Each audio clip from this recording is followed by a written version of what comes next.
হরে কৃষ্ণ বন্ধুরা, আমি অঞ্জলিস কিচেনে জানাই আপনাদের স্বাগতম। বন্ধুরা, আজকে আমি নিয়ে এসেছি আপনাদের জন্য নতুন একটি রেসিপি।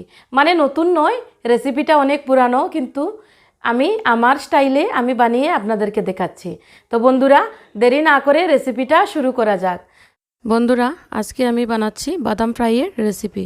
তো বন্ধুরা, এই রেসিপিটা আপনারা যে কোনো ফাস্টিংয়ের দিনে বা একাদশের দিনে খেতে পারেন। তো বন্ধুরা, আমি বাদামটাকে 1 ঘন্টা আগে ভিজিয়ে রেখেছিলাম। এবার এটাকে আমি প্রেসার কুকারে ঢেলে দিলাম।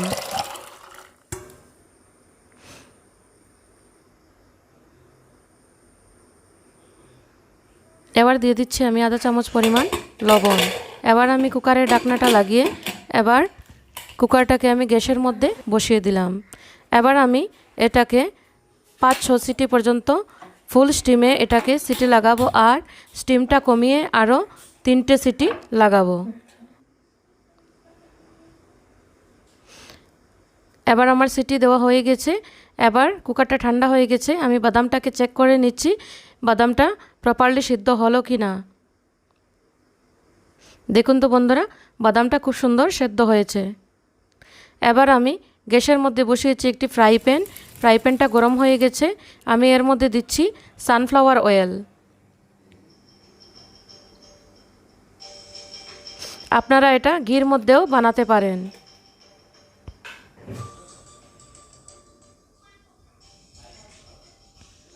আমার তেলটা গরম হয়ে গেছে। আমি তেলের মধ্যে দিয়ে দিচ্ছি আদা কুচি আর কাঁচা লঙ্কা কুচি। এবার আমি সেদ্ধ করা বাদাম ছেড়ে দিচ্ছি।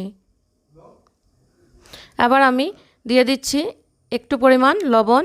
যেহেতু আগে আমি সেদ্ধ করার সময় লবণ দিয়েছিলাম, তাই আমি লবণের পরিমাণটা একটু কমই দিয়েছি। এবার আমি ভালো করে নেড়ে দিচ্ছি।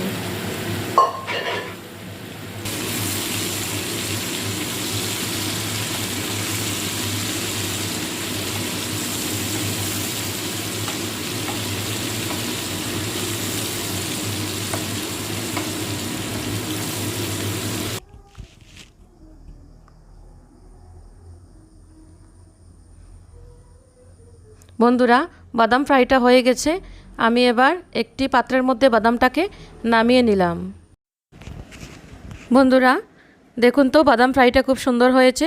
এবার তুলসীপত্র দিয়ে এটা আমি ভগবানকে নিবেদন করব। আর যদি আমার রেসিপিটি আপনাদের ভালো লেগে থাকে, তবে আমার চ্যানেলটিকে লাইক করবেন, শেয়ার করবেন আর সাবস্ক্রাইব করবেন। আর পাশে থাকা বেল বাটনটিকে প্রেস করতে ভুলবেন না। এবার আমি অঞ্জলি আপনাদের কাছ থেকে বিদায় নিচ্ছি। আবার দেখা হবে নেক্সট ভিডিওতে। হরে কৃষ্ণ, ধন্যবাদ।